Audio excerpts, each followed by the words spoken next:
There's no witchcraft in this book whatsoever. And there isn't even like the weird obsession that white historians and anthropologists have with Dene culture, like the creation story, and like they're always having to do this like weird requisite thing at the beginning of all the books that they've written about Navajo people where they're like, well, and then the creation story, they said this, and Navajo people believe in beauty. You know, these things as like somehow that's the stand-in for describing our agency or our motivation or like how we view the world as Dene people. And Hillerman definitely does this, and Dark Winds definitely did this.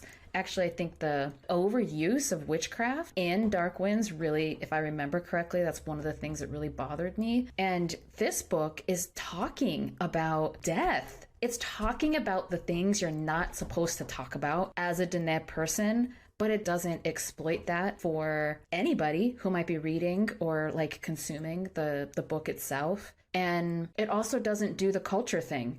It doesn't moralize about what it means to be a Dene person from like a particular cultural perspective.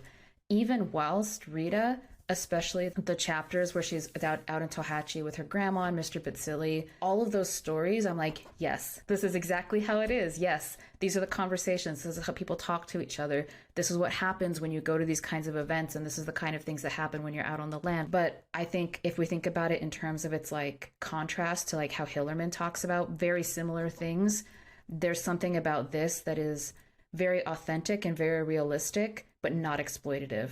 It doesn't go to that place, and I end up trusting Emerson as a writer and as a voice talking about these things in a way that I never trusted Hillerman. Yeah, I mean, Hillerman is just, I'm going to say Hillerman as in both Tony and Anne, who's taken up the mantle of that series. It's very performative. It's very voyeuristic, and it's very shallow. When white anthropologists look at Dene culture, they see superstition. They don't see religion.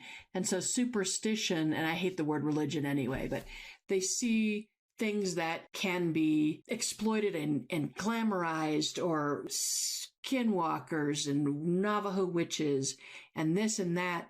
They don't see it as sacred. They see it as superstition or as scary stories told in the dark.